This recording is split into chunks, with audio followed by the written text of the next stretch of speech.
This video continues with a discussion concerning strings as it relates to Python programming. There are a litany of methods used to manipulate strings. Here are some that may not have been mentioned in your textbook: capitalize, casefold, center. We've used center quite a bit with some of our print statements and write statements.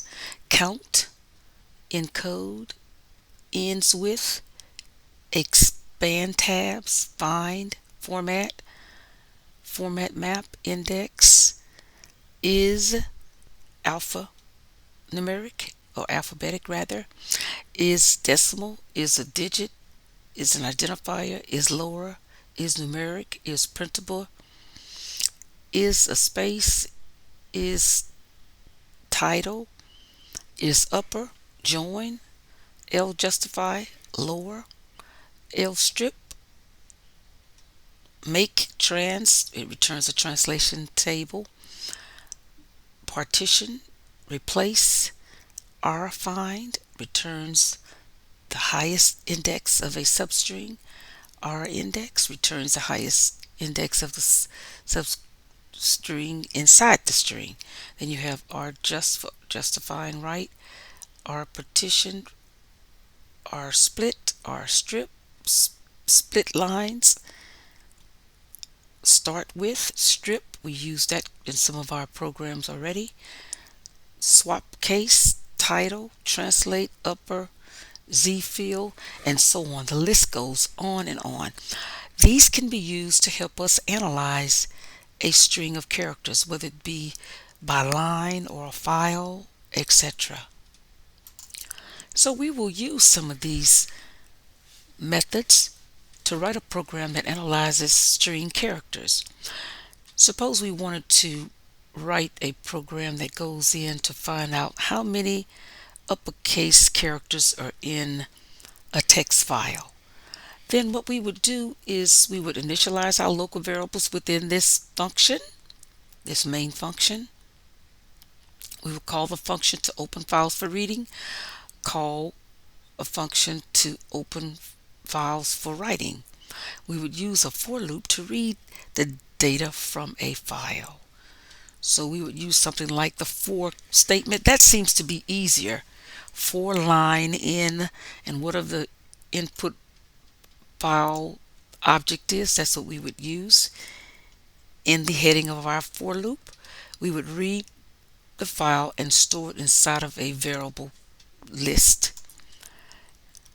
And then next, we would go through and look at every character in the list. We would go through each character in the file to determine which value is uppercase.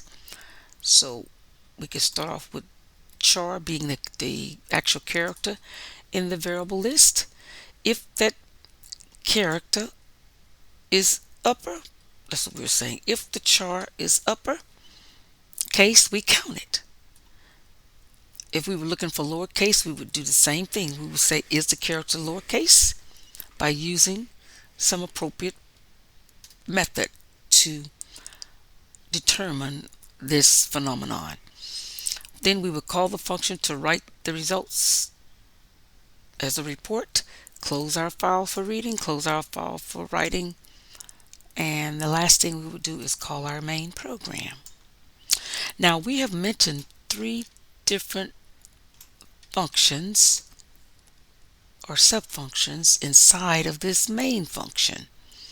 These can be as part of the program or they can be in another file, as we have learned in previous examples.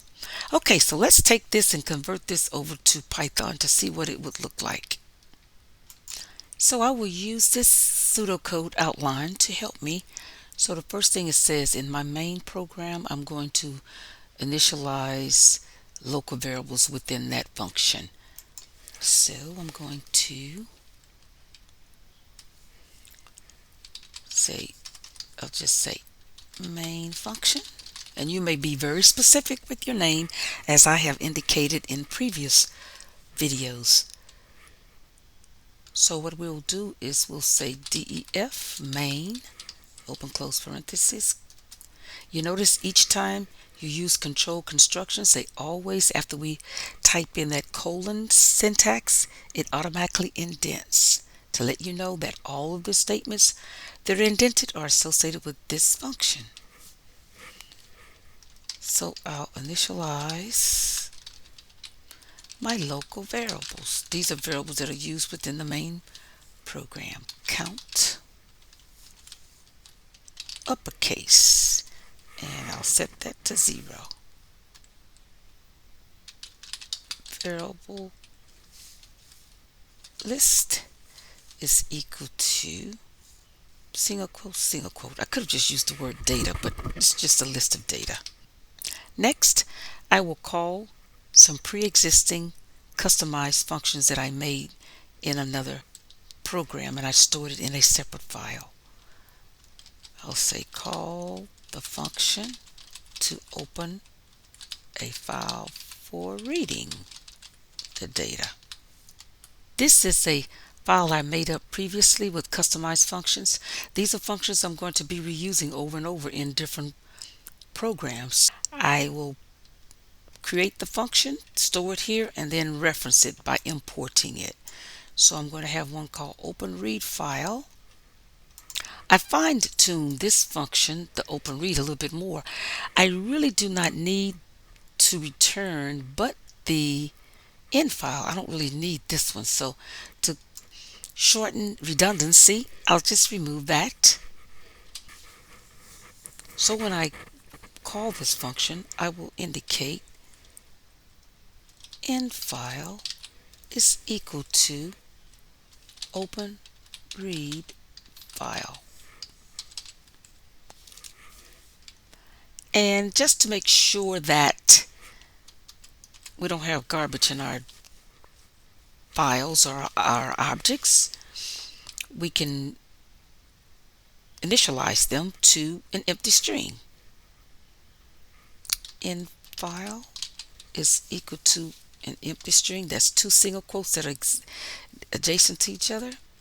Out file is equal to empty string.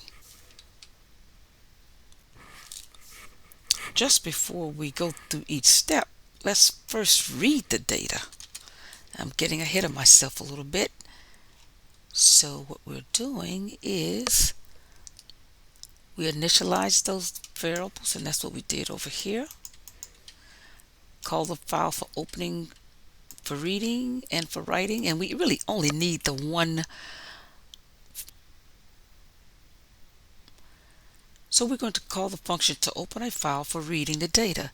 We only really need one variable that we're going to return as an object relating to opening the read file and opening for write or writing. So before we navigate through each character, we better get the data first. So that's why it's always good to stick with your script. So we're going to use a for loop to read the data from the file. So that's the next thing we'll do here. Read the data inside the file that'll be opened. And we can use a for statement. That seems to be easier. And the line is just an arbitrary variable name I chose because we are reading a line of text in that actual file itself. So we're reading line by line, the entire line, and then we move down to the next line, etc. So we'll say for line in file, that's related to the file that we open, colon. I can say variable list is equal to, or I could have just easily said data in file dot read. We're just using that read method because it's going to read all the characters simultaneously, and in essence it's really reading it into a list. So the next step is we're going to navigate through each character in that file that we just read, and we're going to determine if the character is uppercase. If it is, we're going to keep a running sum of the number of uppercases. So if you wanted to determine how many were lowercase, how many were digits, alphanumeric, or whatever, we could do so and keep track of these phenomenons. So let's do that. We'll say for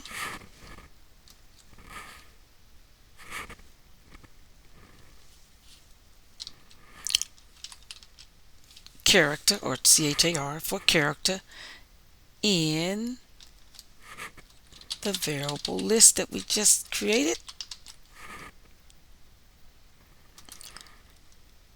If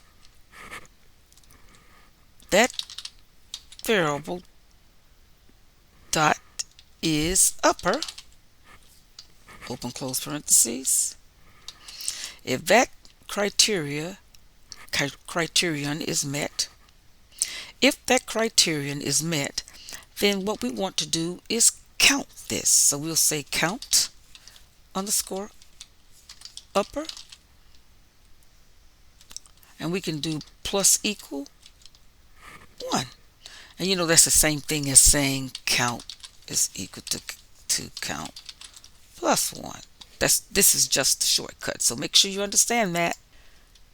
And so we have captured this phenomenon. So we could go for each character in the variable list that we just read from the input file, and then we'll just check the character. Is that character that I'm navigating through in the list? If it's uppercase, let's count it. We would do the same thing if we were trying to see if it was lowercase, if it was a digit, is it, whatever we're looking for, we could capture that. That's what we mean by analyzing this data. All of this is so essential with computer programming, working and dealing with strings. Once you understand all of these different skill sets, you can go to any of the other advanced topics and map your skill set with those and just be able to run with those advanced concepts and techniques. So what we would do now is we would call a function to write our analysis report. Well, in this report, it's not going to be very much in this because we're only looking at uppercase, but if we had to look at other phenomenon, we could add this also. So we would just create separating lines. What we need for this report to be written is to know the count of the uppercase and the output file. I'm just using CU to represent count upper and F for the output file. And so I'll just say character string analysis report, and I'm going to center it. That's a string function. We've been using some strings already, but I wanted you to understand this using a practical example. So we'll say CWrite number of uppercase letters in uppercase letters in the file.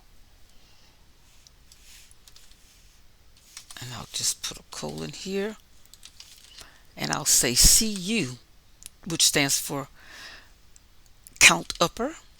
And what I'm going to do is put a comma here with the D, which means I am formatting this integer for the uppercase. If there are 3 or more places to the left of the decimal, I want a floating comma to show there, and D just stands for decimal. And we can do a center this. We can center. And not a very elaborate report, but just giving you an example, very similar to what is in your textbook. And we'll just say and write analysis function. Please add comments. They are just as important as creating your own functions. Stay tuned for the next video where we will run this program and make sure that it works.